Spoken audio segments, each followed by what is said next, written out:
महाराज जी, पढ़ाई क्यों आवश्यक है? क्योंकि अभी हमें यही सिखाया गया है कि अगर पढ़ाई करोगे तो उच्च पद प्राप्त होगा, अच्छा धन कमाओगे। क्या धन कमाना ही पढ़ाई करने का लक्ष्य? नहीं, नहीं, बहुत सुंदर है पढ़ाई पढ़ना। अच्छे पढ़ लिख करके अगर मास्टर बने, डॉक्टर बने, कुछ भी बने तो आप हमारे राष्ट्र सेवा करेंगे। धन तो एक गौड़ विषय है। गौड़ का मतलब दूसरे नंबर का विषय है। धन मिलेगा, उससे शरीर पोषण होगा, परिवार का पोषण होगा, वो बात अलग है। लेकिन हम केवल जीने के लिए मनुष्य थोड़ी बने। हमारा एक कर्तव्य है, हम राष्ट्र सेवा में, हम एक डॉक्टर बने तो हजारों की जिंदगी बचाएंगे, मास्टर बने तो हजारों को पढ़ा लिखा कर। अपने लोग स्कूले में तो पढ़े हैं ना, तो राष्ट्रपति और प्रधानमंत्री कहां पढ़े? स्कूले में तो पढ़े हैं ना। तो अगर मास्टर बनेंगे तो तुम्हारे स्कूल से पता नहीं कौन कौन पढ़कर क्या क्या बनेगा। आप कुछ तो बनेंगे ना भारत के, कुछ तो होंगे, एक हिस्सा तो होंगे कहीं ना कहीं समाज सुधार के।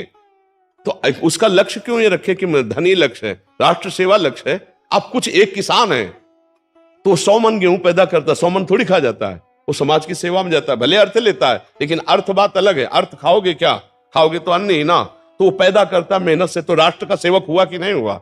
एक चंद रुपए मेहनत बलपूर करके अन्न पैदा किया और बड़े बड़े सब देश विदेशों में अन्न जाता है, लोग खाते हैं। हर व्यक्ति का राष्ट्र सेवा में योगदान है।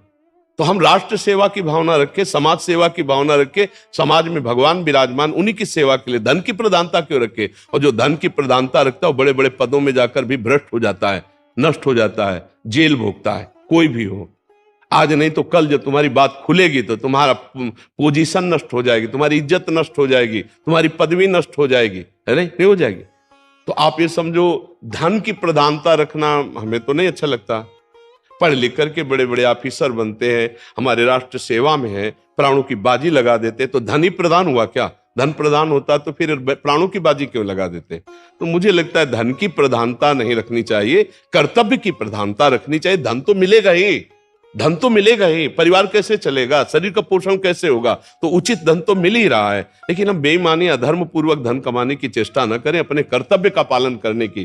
कर्तव्य का जो पालन करता है तो ऐश्वर्य उसके चरण चूमता है, और जो ऐश्वर्य के लिए जाता है वो कर्तव्य को खो देता है। जो कर्तव्य को खो देता है वो समाज के लायक नहीं रहता, समाज के लायक, मुंह दिखाने लायक नहीं रहता। जो अपने कर्तव्य से चूक जाता है, नहीं, आप विचार करके देखो, आपको तो सब समाचार सुनने को मिलते हैं। कौन कहां भर्ती हो गया, कौन कहां बंद हो गया, कौन कहां हो गया। क्यों? कर्तव्य से चूक हो गई। आप अपने पद का दुरुपयोग कर दिए, आप कर्तव्य, आज जो संतों की वाणी में कह रहे थे, जो अधर्म पूर्वक धन लेकर के और अधर्म पूर्वक अपने पद का दुरुपयोग करता है, वो कुछ भी कर ले, वो विपत्ति में 6 प्रकार से विपत्तियों में फंसा जाता है। आज उसकी चर्चा हुई थी, उसमें अगर जो सत्संग सुबह सुने होंगे तो उसमें चर्चा थी। तो हम धन की प्रधानता रखने में बिल्कुल हार जाएंगे, बिल्कुल हार जाएंगे। जो धन की प्रधानता के लिए नौकरी करता है, धन की प्रधानता के लिए पद, वो कर्तव्य का पालन नहीं कर सकता, वो चूक कर देगा। 2 आदमी आए, उसमें एक गलत है, एक सही है। जो गलत है, धन की प्रधानता यदि आप रखते हैं तो आपको 10 लाख रुपया देगा, वो कहेगा हमको छोड़ दो, उसको बंद। आप ऐसा कर दोगे, जब आप ऐसा कर दोगे तो आप गलत हो गए। आज नहीं पकड़े गए तो एक दिन पकड़े जाओगे, तो न परिवार तुम्हारा तुम्हारे पास रह पाएगा और न तुम परिवार के पास रह पाओगे, फिर बहुत बुरी तरह तुम्हारी दुर्गति होगी। नहीं होगी? आप देखो ना, कर्म ऐसा बिगड़ जाता है जो ना खुला होने पर भी आपको दंड दे देगा।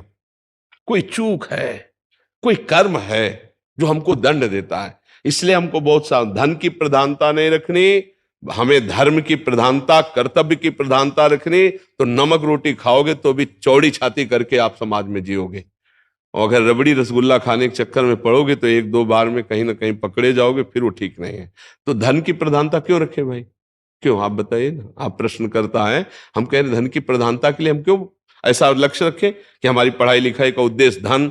तो देखो ना, पढ़ाई लिखाई करके बहुत ग्रेजुएट होते हैं और अपराध के द्वारा धन कमा रहे हैं, अपराध कर रहे हैं, दूसरों के धन का अपहरण कर रहे हैं। बहुत वो देश सेवा में लगा देते, वही माइंड आप दूसरों की रक्षा में लगा देते तो कितने। तो हमें लगता है धन प्रधानता रखने से हमसे चूक हो जाएगी, हमारी पढ़ाई बेकार चली जाएगी, हमारा सब कुछ नष्ट हो सकता है। हम राष्ट्र की, समाज की सेवा की प्रधानता रखें, धन की नहीं। क्यों?